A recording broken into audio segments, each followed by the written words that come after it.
अस्सलाम वालेकुम and welcome to class के 5 का जो हमारा टॉपिक है वो है सेकंड ईयर से रिलेटेड यानी कि रेस्पिरेशन। तो आज का टॉपिक शुरू करने से पहले आप लोगों ने अगर इस चैनल को सब्सक्राइब नहीं किया तो प्लीज़ जल्दी से सब्सक्राइब करो, लाइक करो, शेयर करो और कमेंट करना ना भूलो कि आपको कैसा लगा। तो जी आज का टॉपिक हम शुरू करते हैं रेस्पिरेशन। तो उसके अंदर हम आ जाएगा कि रेस्पिरेशन की सबसे पहले दो टाइप्स होती हैं, एक होते हैं एक्सटर्नल रेस्पिरेशन, एक होती है इंटरनल रेस्पिरेशन। इंटरनल रेस्पिरेशन जो होती है हमारे पास वो आती है एक सेलुलर लेवल के ऊपर, जो एक सेल के अंदर होती है। और एक सेल के अंदर हमारे पास काफ़ी सारे कॉम्प्लेक्स ऑर्गेनिक कंपाउंड्स होते हैं जो इनकी ब्रेकडाउन होती है सिंपल मॉलिक्यूल्स के अंदर। जब सिंपल मॉलिक्यूल्स के अंदर किसी कॉम्प्लेक्स कंपाउंड की ब्रेकडाउन होती है तो वहाँ पे एनर्जी रिलीज़ होती है। एनर्जी रिलीज़ होगी तो यानी कि ये एक कैटाबॉलिक प्रोसेस हुआ।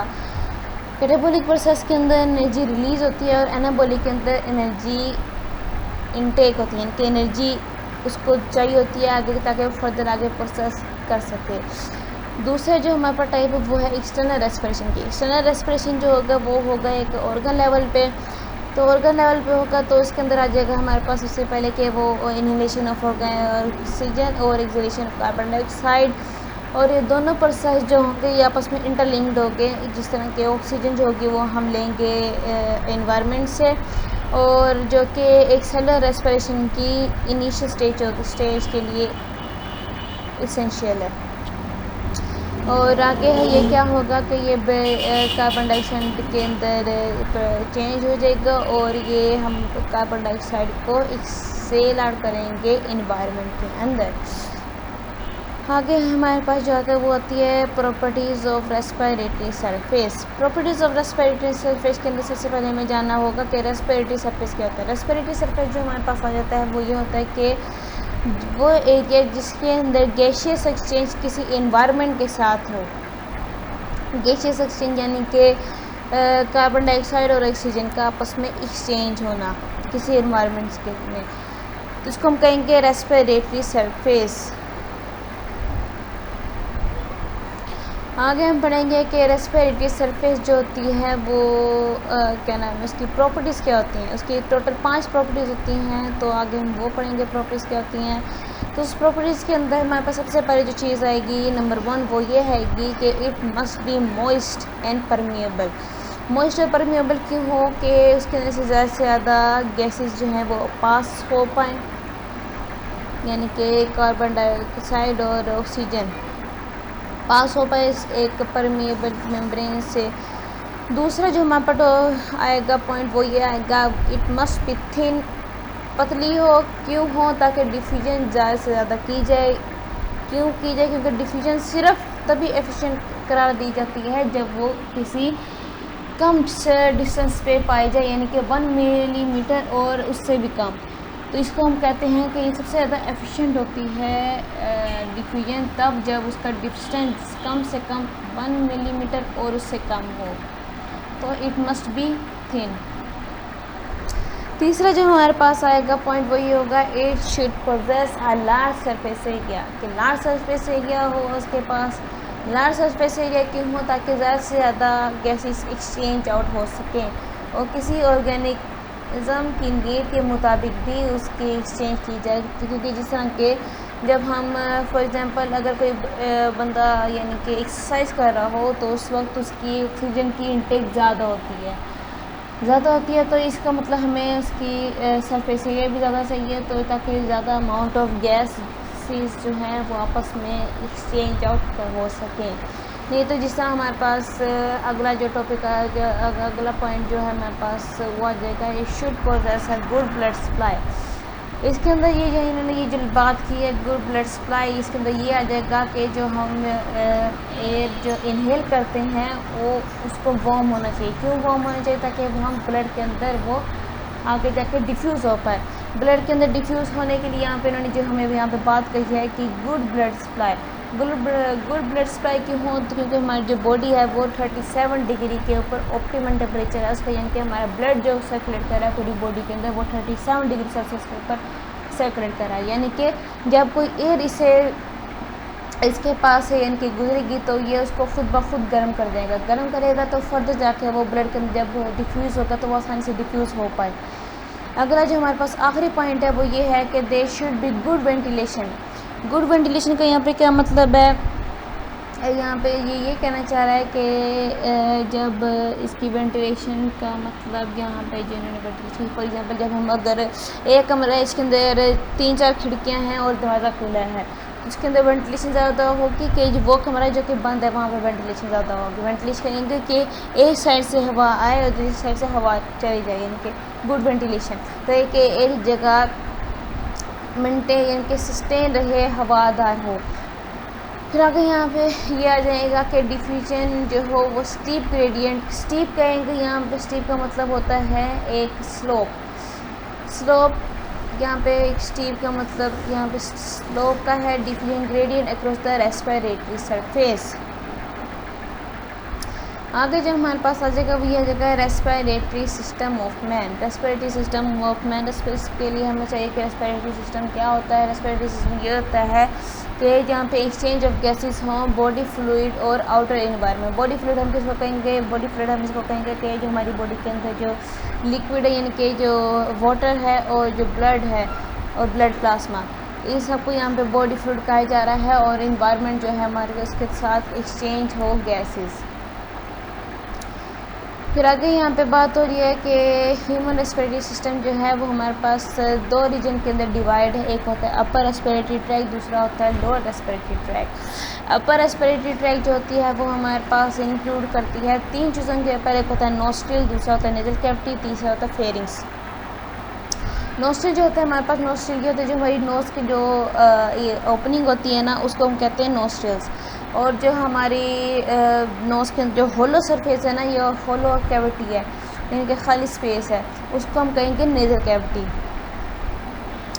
यानी कि यहाँ पे जगह के और फिर हम आ जाएंगे नोज़ के ऊपर। नोज़ जो होती है हमारे पास वो ये एक बहुत इंपॉर्टेंट MCQ है MCAT और बोर्ड्स के हिसाब से।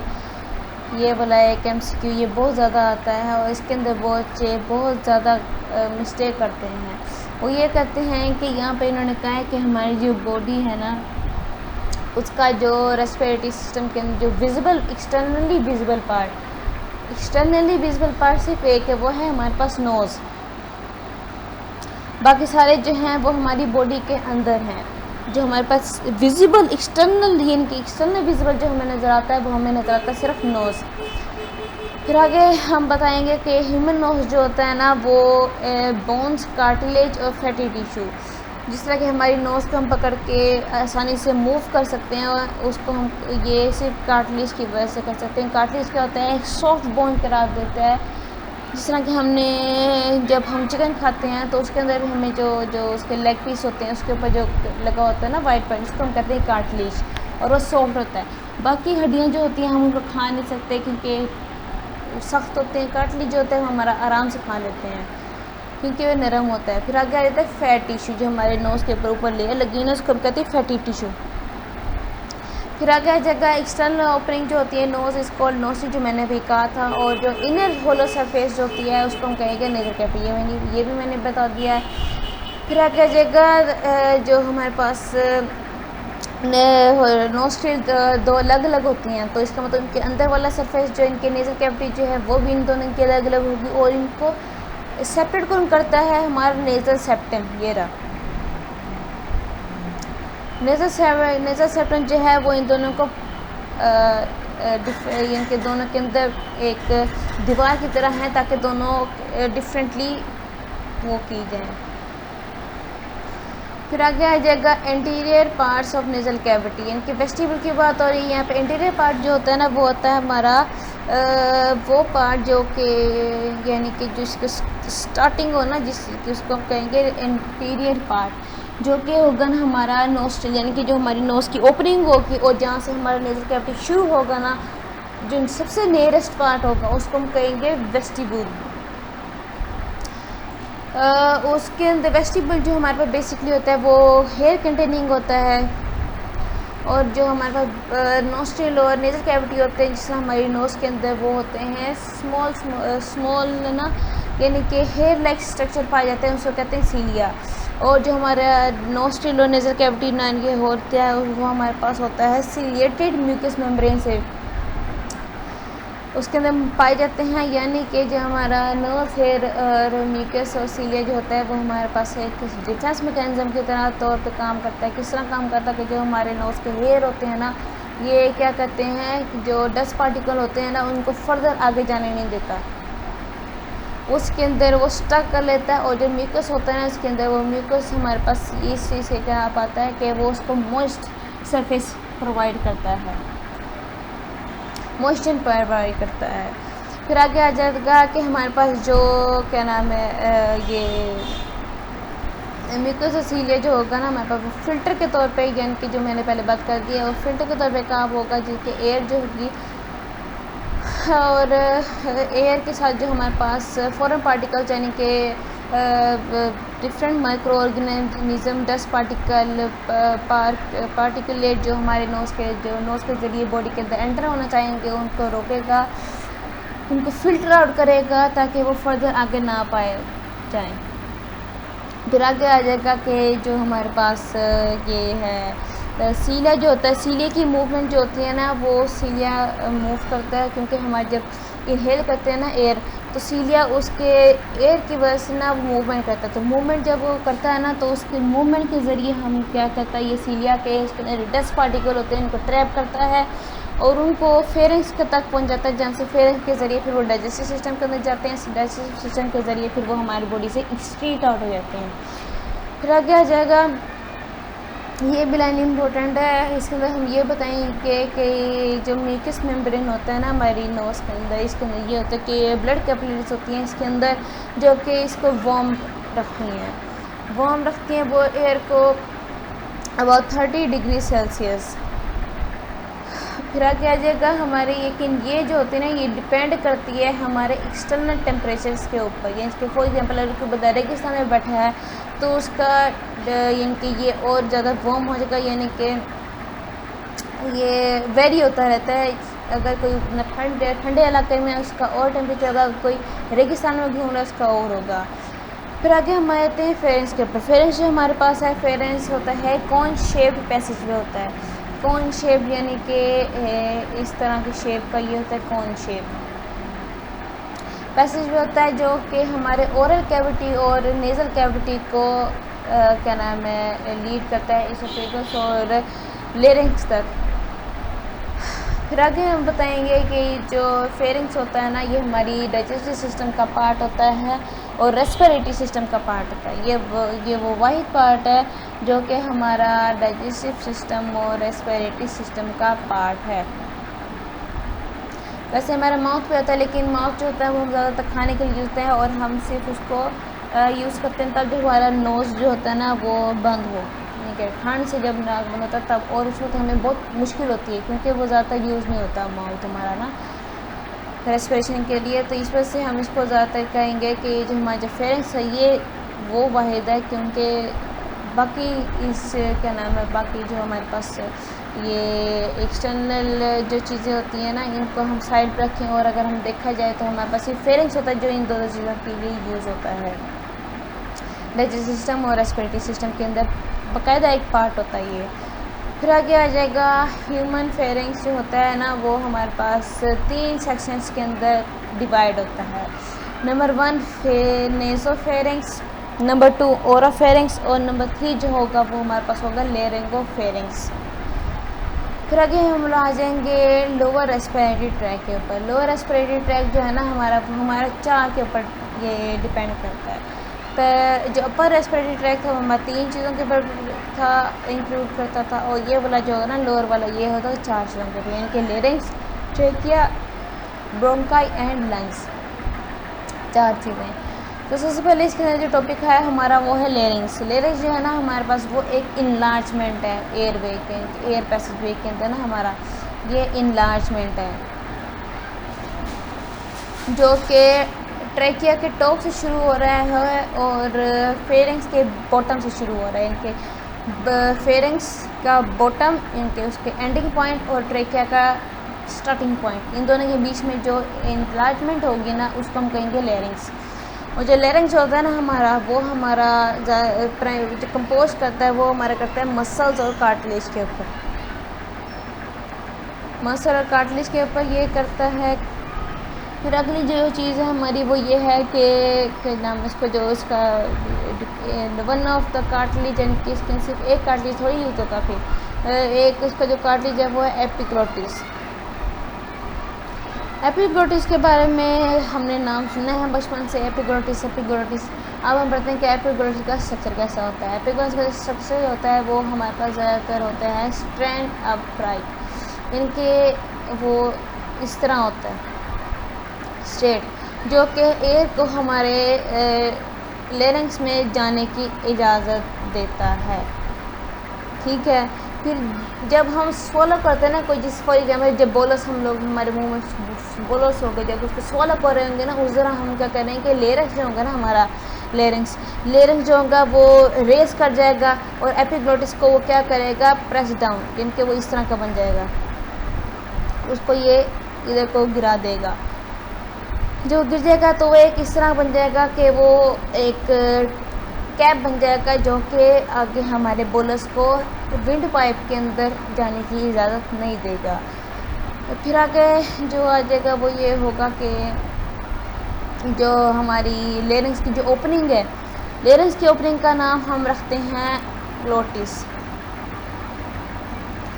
और ये क्या नाम है, ये हमारा जो ये भी हमारा जो है वो म्यूकस मेम्ब्रेन के साथ लाइंड है। म्यूकस मेम्ब्रेन यहाँ पे आ जाएगा क्योंकि हमारे ये भी हो सकता है कि कुछ डस्ट पार्टिकल या फिर कुछ पैथोजेंस ऐसे हों जो कि हमारे नेज़ल कैविटी में ट्रैप ना हो पाएँ और वो आगे फर्दर मूव कर जाएँ, फिर वो हमारी बॉडी के लिए नुकसानदेह होंगे और इस वजह से हमारा पूरा जो है ना ये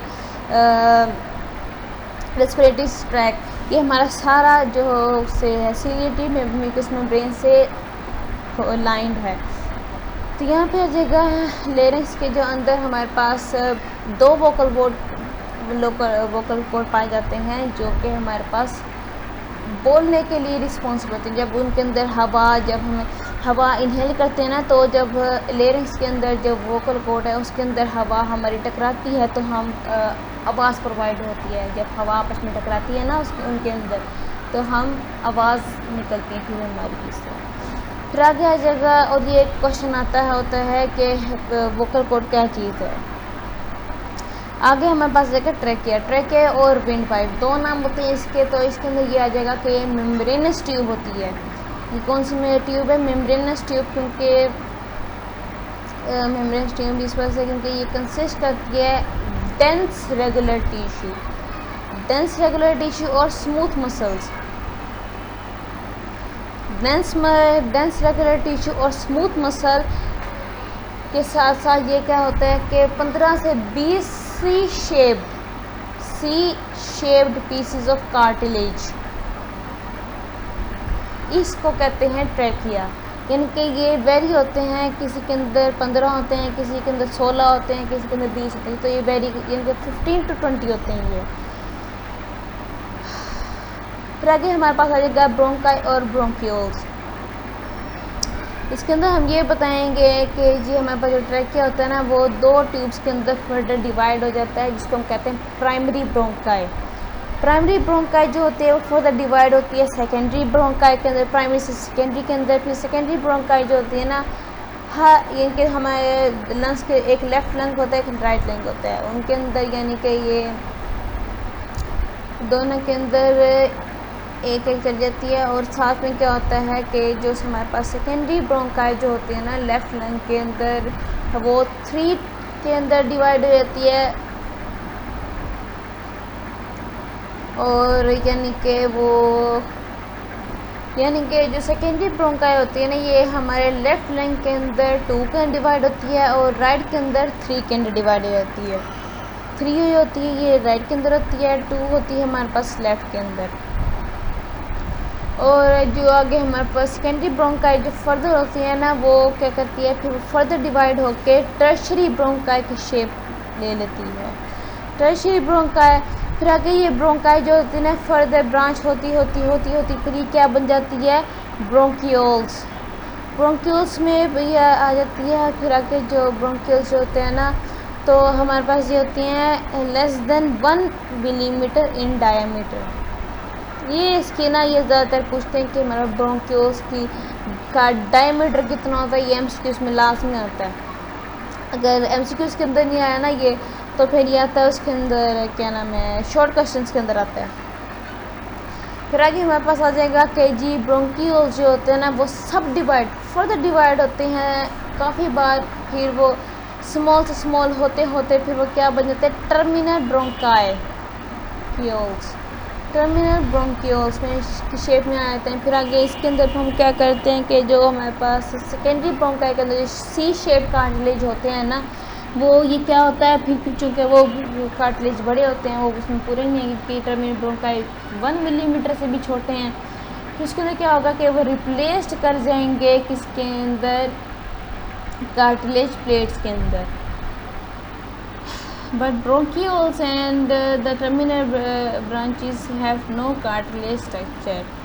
फिर यहाँ पे क्या कह रहे हैं, ये आता है एमकेट के अंदर क्वेश्चन आता है, इसका एमसीक्यू आता है कि जो ब्रोंक्यूल्स और टर्मिनल ब्रोंकाई के अंदर कार्टिलेज स्ट्रक्चर पाए जाते हैं कि नहीं पाए जाते। और उसका क्वेश्चन ज़्यादातर बच्चे कहते हैं कि पाए जाते हैं, लेकिन इसके अंदर नहीं पाए जाते। तो ये एक इम्पोर्टेंट क्वेश्चन है, इसको मैं वैसे किसी और कलर से कर देती हूँ। इस तरह ये आ गया हमारे पास, ये लाइन लग गई, ये वाला क्वेश्चन। फिर आगे हम पढ़ेंगे कि जी एलिवेलर डक्ट्स, एलिवेली के बारे में पढ़ेंगे कि एलिवेली क्या होता है। तो इसके अंदर ये आ जाएगा हमारे पास कि जो टर्मिनल ब्रोंकाई जो होते हैं, ब्रोंक्यूल जो होते हैं, वो फर्दर डिवाइड होते रहते हैं कि वो एलिवेलर डक्ट्स बन जाते हैं। एलिवेलर डक्ट्स जो होते हैं हमारे पास वो होते हैं टाइनी एयर फिल्ड चेम्बर्स, यानी कि एयर सैक्स जिसको हम कहते हैं। उसको हम फिर जो जिसके अंदर एयर फील्ड हो जाए, air filled chambers alveoli which are sites of gaseous exchange, यानी कि जो हमारे पास ये इनका जो मेजर काम है वो ये है कि वो गैस एक्सचेंज करते हैं। और ये कहाँ पाए जाते हैं, लंग्स के अंदर पाए जाते हैं, क्योंकि यहाँ पे लंग्स की बहुत हो रही है। फिर आगे हम बात करेंगे कि ये गैस एक्सचेंज करते हैं between air and the blood, यानी कि ऑक्सीजन ब्लड में के अंदर को डिफ्यूज़ करके फिर वहाँ से इसको फर्दर प्रोसेस करके फिर ये कार्बन डाइऑक्साइड जो होता है फिर ब्लड टू एयर के ब्लड टू एलिवेली, फिर फर्दर उसको हम एक्सहेल करते हैं। फिर यहाँ पे बात है इस नंबर की, ये आता है ज़्यादातर बोर्ड्स के अंदर ये क्वेश्चन आता है कि 700 million alveoli presence in the lungs. ये आता है बोर्ड्स के अंदर, इनके बहारपुर बोर्ड, रावलपिंडी बोर्ड, इस Lahore board, Multan board, federal board. ये क्वेश्चन ज़्यादातर बोर्ड्स के अंदर आता है, लेकिन ये एमकेट के अंदर भी आ सकता है, क्योंकि इस बार जो हमारे पास ये सिलेबस है वो हमारा सिलेबस है शॉर्ट सिलेबस, यानी रिड्यूस सिलेबस है, तो इसके अंदर ये क्वेश्चन आ सकता है। इसको भी हम वैसे कर ले येलो के अंदर। फिर आगे हमारे पास आ जाएगा कि जो वॉल होती है ना एलिवेलस की, यानी कि एक होता है सिंगल एलिवेली जो होते हैं उसको हम कहते हैं एलिवेलस, वो होते हैं हमारे पास 0.1 माइक्रोमीटर थिक। ये एमकेट के अंदर आता है ये क्वेश्चन आता है। फिर आगे आ जाएगा और इसकी जो एलिवेली की जो आउट्स होती है कि एलिवेली के बाहर का जो जगह है ना वो होती है डेंस नेटवर्क ब्लड कैपिलरीज। वो ब्लड कैपिलरी से भरी होती है, उसके अंदर डेंस नेटवर्क, यानी कि हम सोच नहीं सकते इतना डेंस नेटवर्क होता है इसके गिर्द, ताकि जब ब्लड डिफ्यूजन हो वो आसानी से कैपिलरी टू आगे ब्लड टू और कैपिलरी टू ब्लड आ सके। फिर आगे आ जाएगा कि each alveolus is moist and squamous epithelium. Okay, फिर आगे आ जाएगा this consist a very thin flattened cell reducing the distance over which diffusion most होता है। यहाँ पे ये कहना चाह रहा है कि ये थिन है, क्योंकि थिन जिसका हमें पहले पढ़ा था उसके अंदर ये रेस्पिरेटरी सरफेस के अंदर जिसकी प्रॉपर्टीज़ हैं वो उसके अंदर कहा गया कि जो उसके गैसेस जो हमारे पास सरफेस होती है वो थिन होनी चाहिए। तो यहाँ पे ये बात हो रही है कि फ्लैटेंड सेल्स पाए जाते हैं जो कि रिड्यूस करते हैं डिस्टेंस, यानी कि जो हमने पढ़ा था वो था 1 मिलीमीटर या फिर उससे भी थिक, उससे भी कम। फिर आगे आ जाएगा क्या नाम है, ये बात करें कोलेजन और इलास्टिन।